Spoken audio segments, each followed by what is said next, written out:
শয়ন একাদশী। মহারাজ যুধিষ্ঠির বললেন, হে কৃষ্ণ, আষাঢ় মাসের শুক্লপক্ষের একাদশীর নাম কি, এর মহিমাই বা কি, তা আমাকে কৃপা করে বলুন। শ্রীকৃষ্ণ বললেন, ব্রহ্মা এই একাদশী সম্পর্কে দেবশ্রী নারদকে যা বলেছিলেন আমি সেই আশ্চর্যজনক কথা আপনাকে বলছি। শ্রী ব্রহ্মা বললেন, হে নারদ, এ সংসারে একাদশীর মতন পবিত্র আর কোনো ব্রত নেই। সকল পাপ বিনাশের জন্য এই বিষ্ণু ব্রত পালন করা একান্ত আবশ্যক। যে ব্যক্তি এই প্রকার পবিত্র পাপনাশক এবং সকল অবিষ্ট ব্রততা একাদশী ব্রত না করে তাকে নরকগামী হতে হয়। আষাঢ়ের শুক্লপক্ষের এই একাদশী শয়নী নামে বিখ্যাত। শ্রী ভগবান ঋষিকেশের জন্য এই ব্রত পালন করতে হয়। এই ব্রত সম্বন্ধে এক মঙ্গলময় পৌরাণিক কাহিনী আছে, আমি এখন তা বলছি। বহু বছর পূর্বে সূর্যবংশে মান্ধাতা নামে একজন রাজা ছিলেন। তিনি ছিলেন সত্য প্রতিজ্ঞ এবং প্রতাপশালী চক্রবর্তী রাজা। প্রজাদেরকে তিনি নিজের সন্তানের মতন প্রতিপালন করতেন। সেই রাজ্যে কোনো রকম দুঃখ, রোগব্যাধি, দুর্ভিক্ষ, আতঙ্ক, খাদ্যাভাব অথবা কোনো অন্যায় আচরণ ছিল না। এইভাবে বহুদিন অতিবাহিত হলো, কিন্তু একসময় হঠাৎ দৈব দুর্বিপাকে ক্রমাগত 3 বছর সে রাজ্যে কোনো বৃষ্টি হয়নি। দুর্ভিক্ষের ফলে সেখানে দেবতাদের উদ্দেশ্যে দান মন্ত্র, সোহা, সদা ইত্যাদি শব্দ বন্ধ হয়ে গেল। এমনকি বেদপাঠও ক্রমশ বন্ধ হলো। তখন প্রজারা রাজার কাছে এসে বলতে লাগলো, মহারাজ, দয়া করে আমাদের কথা শুনুন। শাস্ত্রে জলকে নার বলা হয়, আর সেই জলে ভগবানের অয়ন অর্থাৎ নিবাস, তাই ভগবানের এক নাম নারায়ণ। মেঘরূপে ভগবান বিষ্ণু সর্বত্র বাড়ি বর্ষণ করেন। সেই বৃষ্টি থেকে অন্ন এবং অন্ন খেয়ে প্রজাগণ জীবন ধারণ করেন। এখন সেই অন্নের অভাবে প্রজারা ক্ষয়প্রাপ্ত হচ্ছে।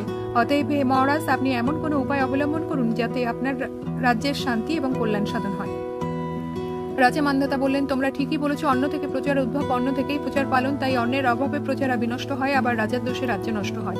আমি নিজের বুদ্ধিতে আমার নিজের কোনো দোষ খুঁজে পাচ্ছি না, তবু প্রজাদের কল্যাণের জন্য আমি আপ্রাণ চেষ্টা করব।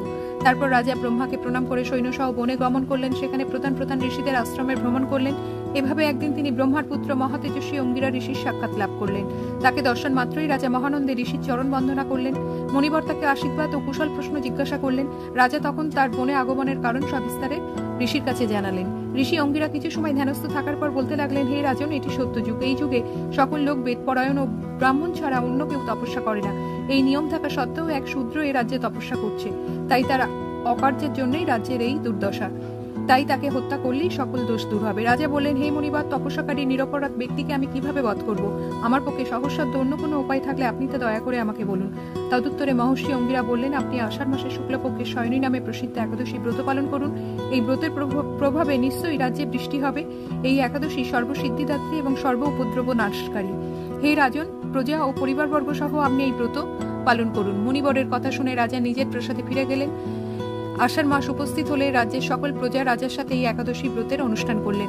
ব্রতের প্রভাবে প্রচুর বৃষ্টি হলো। কিছুকালের মধ্যেই অন্নাভাব দূর হলো। ভগবান ঋষিকেশের কৃপায় প্রজাগণ সুখী হলো।